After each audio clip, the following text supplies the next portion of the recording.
Okay, you enjoying it? Oh, great, yeah, It's- great. Oh, fascinating. Want to raise my hand? 3, 2. My family also was another innovation by DLT in terms of the writing process. Would you like to tell us about that? Yeah, well, it came about because of things happening on both sides of the Atlantic. Here, the networks, in their wisdom, were keeping on picking up writers, and they had to be young and younger and younger, and they never had any experience. And they used to then take the other writers who had success and experience and call them showrunners. But even then, they were beginning to filter down. So when we started with my family over there, we thought that we would bring over a writer, showrunner from America to work with them and with a group of writers rather than a single writer. And maybe a team from America and a team from the UK. And that was the innovation that I think we started on. I hate to say innovations because I always find a guy did it before me. But that was one of the things that we did, was bring group writing, that we commissioned episodes by different writers under a showrunner who put it all together. And that seems to be working because I think others are doing it now too, over there. And you've come up to 100 episodes, over 100 episodes in My Family. This year, we've done 100 episodes of My Family. My son has. I'm not involved in it anymore. And I found out, and he found out, that there's only 3 shows in the UK that ever reached 100 episodes, and we were one of the 3. And I think we're on our way to become number 1. Just getting to more general area, what's your management style? Well, my, as far as television production was concerned, the way I did that was I'd find the properties, put them together, help get it started, let the creative elements work on the properties, and when they were finished with it, sell the properties so that we get the maximum amount of all of it, but leave the creative people more or less do it themselves. There were a lot of gambles in that originally with Three's Company when I came to Thames and tell them we're not going to sell the format, we're going to produce the format. But that means we were going to be responsible for overages if that happened. I had some luck in that ABC, Thames Television said, oh, we're not going to do that. We're not going to be responsible for it. So, since I didn't have any dollars, I don't know why I said this, but it was, so I'll be responsible for it. You know, I didn't know how the hell I was going to get it, but I said I'll be responsible for it. And that's how I got more or less involved with the total control and the bigger piece of the action from everybody else in the show, by being responsible for it in the beginning. The theory behind that was, if I go to the network and say, here's the rights, I end up with 2%. If I go to the network and say, here's the television, I have ownership, and that I don't have to give up all but 98 to be in that position. So I ended up in a very good position between the producers in the West Coast and the network controlling the show, controlling the rights. So I was in the middle. And how do you approach negotiating a deal?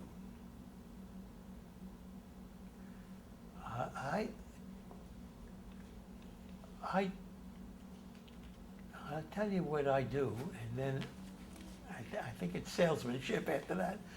I look at a show and try to find all of the elements in that show that I like. And then I talk about it. And that's the only thing I talk about in the show. Whether it's the little monkey that's jumping around in a section of the screen, whether it's the guy falling off the ledge, whether it's whatever the joke is, I talk about that. I also, coupled within knowing your marketplace, know what the buyer likes, and then try to get my language about my show into the language of knowing what the buyer likes. And if I can put all of these likes together, I'm selling the show. The problem that sometimes happens is after you sell the show, I'm sure there's a formula, there's a diminishing return on how successful your salesmanship was. And if you don't get it to the next step quickly, it slows down. So you got to keep on piling on all of the good things about a show. But the first thing is to sell yourself on the show. And the first thing that I had to do was to sell myself to know this is the only thing I got to sell. So I better find the right things to sell about the show. In that respect, another innovation was the Mystery Wheel of Adventure. Yeah, well, that was an innovation in my mind, but it didn't happen. I tried to put together a number of shows, a number of movies to sell on the network and create my own network, but I couldn't get the stations to establish calling it the Mystery Wheel of Adventure. They would only take the shows themselves. And I didn't get well, but how I was able to do that was just like with one of them, The Saint. I had the rights to The Saint, and I went around the world, and we found how many? 5, 6 countries to do The Saint. And how we did it was, I will have The Saint solve a crime in any country that buys all the other episodes. And we had The Saint going to Germany and going to Australia, France, England, and we ended up with 6, 7 1 hours.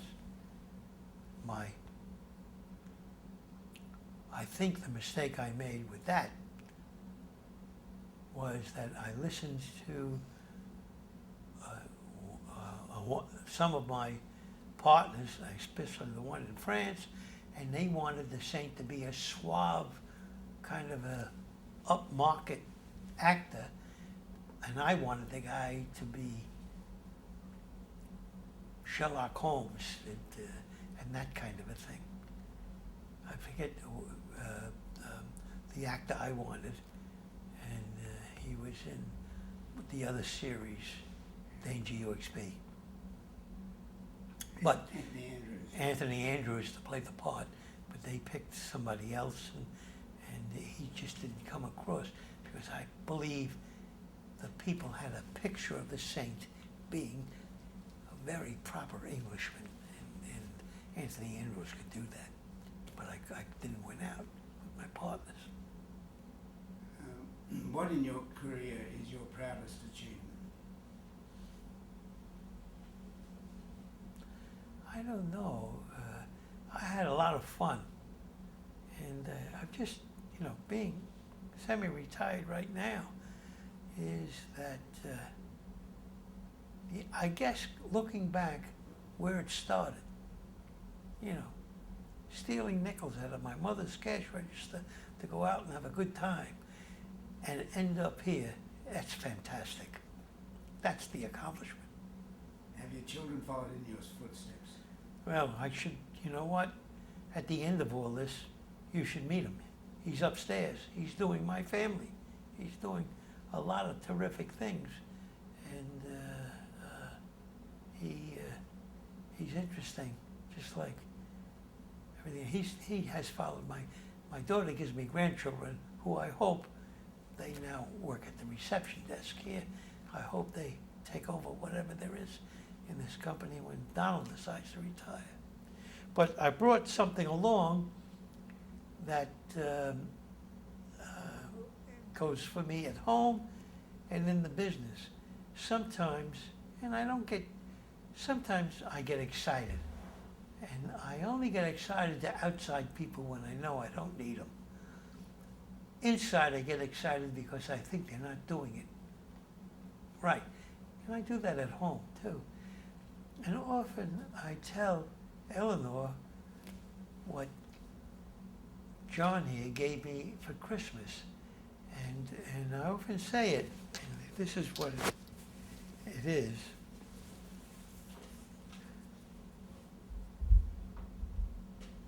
And what that says is, if I don't yell at you, I don't give a damn about you, so get out.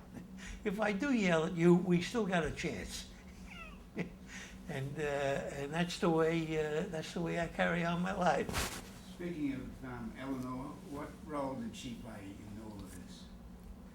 Well, she probably is the one that calmed me down all my life. She's the one that came to meetings with me and visits with me everywhere I went for the last 15 years of the process. And thinking about it, as if you wanted to think cold about it, was that I liked her to come along because after I talked business, I didn't want to talk anymore about it. So she was there. We could talk socially for a long time and get along with everybody. And she got along with all of the wives, which, as far as I'm concerned, is the way to get things going. I'll tell you, it's a simple. One of my best pilots was a pilot called Fine Romance, which was based upon a Bob Lobby, Judi Dench show in England. And I did the pilot for CBS. And it was going and going, and it was great, and they were going to be doing it, and all of a sudden they didn't pick it up. And I found out that the then president of CBS, I forget his name, but he used to be the president of Pillsbury. It was turned down because his wife didn't like it. So that's how important wives are in this whole damn business. They turn things down that you and I don't know about. That always seemed to bother me. That was a great show, a great pilot. Still think it could go. And if I was able to do it, I'd probably get it going. But that's the way it is. You were granted or given an OBE by the Queen for your services to British television. Yeah. And the International Council of Natas gave you an Emmy for your services to the Worldwide Exchange of Television Programs. Yeah. That's pretty good. Pretty good. Yeah. That's not bad. Something I know you don't like to talk about, which is important in that it goes to your philosophy of giving back. You've been a great philanthropist. Would you like to tell us of some of the places that you've supported? Well, the museum here, I don't even know what they call it. It's the Paley, yeah, it wasn't called that then. We did some things for that. We put some money in, they put a name to an alleyway, but they also put a name on you bought seats in their screening room. And they made a big thing about putting a name on the seats. So one day I went over there and I put names of a number of people that helped me get along on this. So I said, where do you put the names? You'd have to be a mole to find out where the hell the names were on those seats. But I think they're still there. I don't know.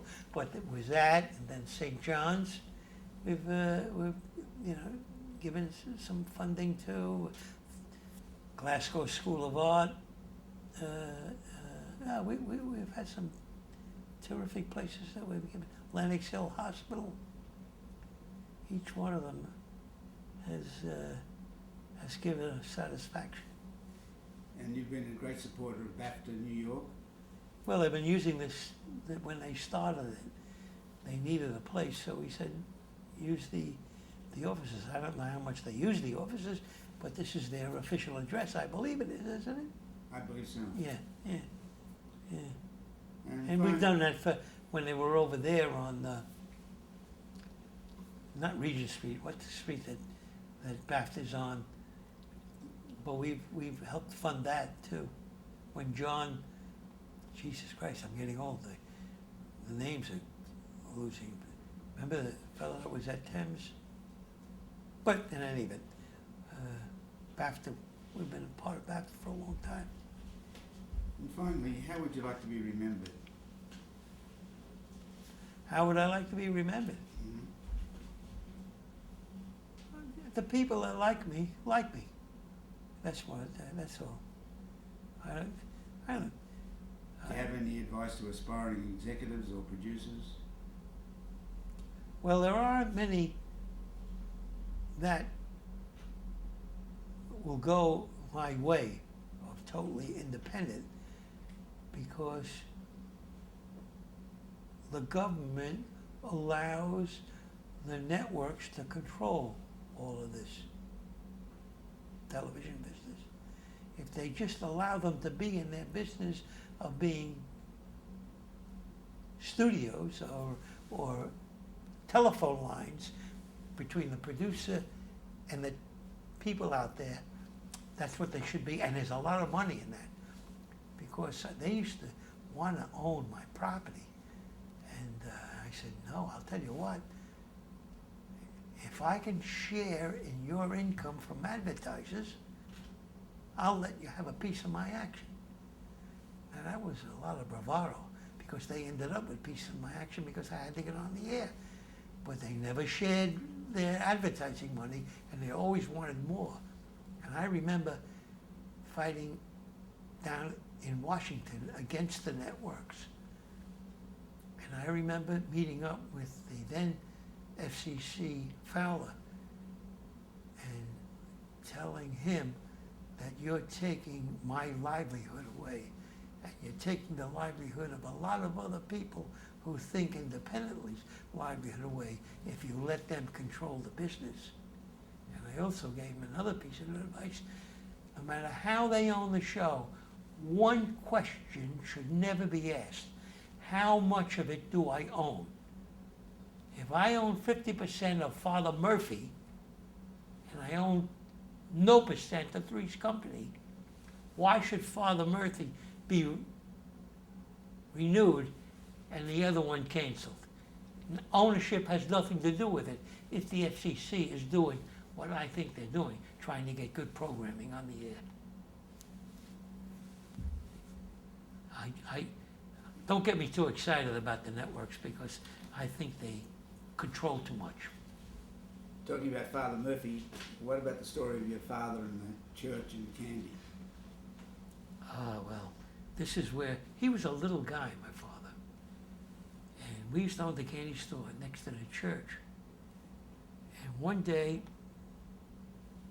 the church started to sell candy to the students. So he always used to have me come along to listen to business, he would tell me. And I went to the rectory, knocked on the door, and he went to see the Monsignor. And he said, Monsignor, I won't say Mass if you don't sell candy. Didn't happen. He kept on selling candy, and my father never said a Mass, but it taught me a lesson. Terrific guy, tough son of a bitch. Wow, what a tough guy. But that's the way it should be. Thank you, Don. You've done a lot for the industry. Okay, is that it? Story about the Saturday morning show? Yeah. Yeah. Go ahead. You know, there's a lot of interesting stories about how shows were sold and how they weren't. And one time, John and I forget the name of the guy. Who was the head of television in the morning? Heineman. George Heineman. George Heineman was the head of Saturday morning children's programming at NBC. And we had a show from Australia that he was considering. And he was going to make up his mind like within 48 hours. Right. And we said, how could we keep this on his mind without being too much of a bother? So I said, John, he works 8 hours a day.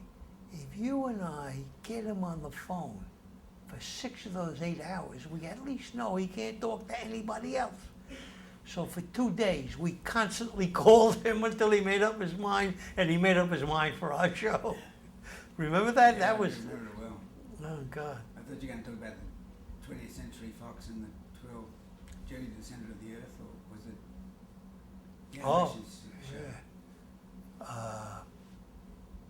One time, I was at, they don't call them their names anymore, Dancer, Fitzgerald, and Sample. And I happened to be in the guy's office. The guy's name is Jerry Golod. And I was talking about what's going on, where, who, what. And all of a sudden, the account executive at General Mills came down and said, hey, we got $200,000 that we have to spend this year. It's still on, and if we don't spend it, it'll just go into the pool for next year. So I said, what does that mean? Because I wasn't involved in the meeting. And he said, oh yeah, we gotta figure out how to do this. I said, wait a minute, I'm gonna go outside. So I went out, and they were at 347 Madison, and I walked over to Brentano's on Fifth Avenue and picked up a copy of Journey to the Center of the Earth, which was in public domain. And I came back and I said, you know, for General Mills, would they like a television half hour about Journey to the Center of the Earth? And he said, yeah, maybe they would. How much would it cost? I said, $200,000. He said, okay, we got it. And that's where the show, so yeah. I loved knowing what's going on and placing my shows within the framework of what everybody liked. Is Big John there? He was coming down.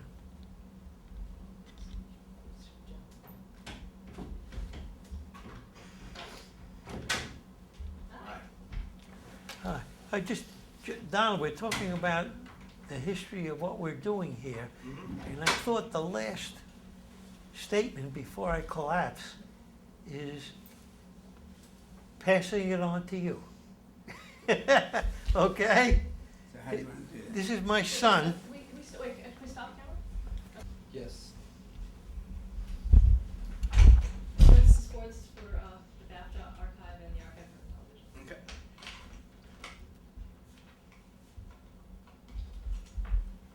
Ready? Go. Give me 2 seconds, okay? 3, 2. And now it's time to pass the baton on. Right.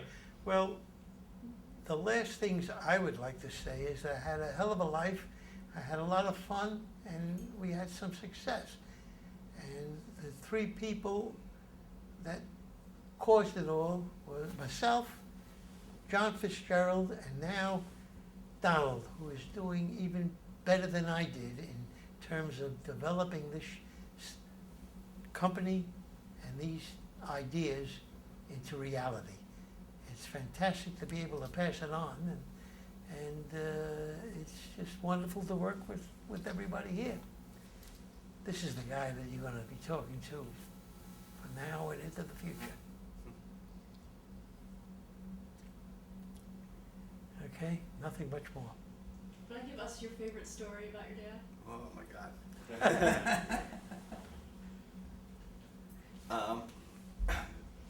I guess Good that the guy's out. I was gonna, my George Larry. Yeah. Yeah. He took me on a sales trip once when I was about 12 or 13. And I remember 2 meetings from that. We were going to visit William Morris. And along the way, George Shapiro had a management company that was right next to William Morris. And he had an office with a window right on the street. And we walked by, my father waved hello, and he waved us in, and all of a sudden George Larry started screaming at my father about some boxes that he left with him for 2 years from Nappy. But it was all a joke, but I didn't know at the time. later on that trip, we went to a meeting at KHJ Television, and I think they bought Benny Hill or something like that. And my father had gotten into an argument with him, and that time there was a real argument going on. So that was just one trip that always just stuck in my mind of how he does business. But I used to love we went to California a lot when doing that, didn't we? Oh, the other story I will say I remember is my father doesn't drive, so he takes taxis everywhere. And we were at somebody's office at Lorimer, I think, and we had to get to the Beverly Hills Hotel. So we hailed a pickup truck that was delivering TV guides. And there wasn't room for us both to sit in the cab, so he sat in the cab, and I sat in the back of the pickup truck. And they drove us up to the Beverly Hills Hotel. And as we got up, he turned around, saw everybody watching, and asked them to pick us up in half an hour.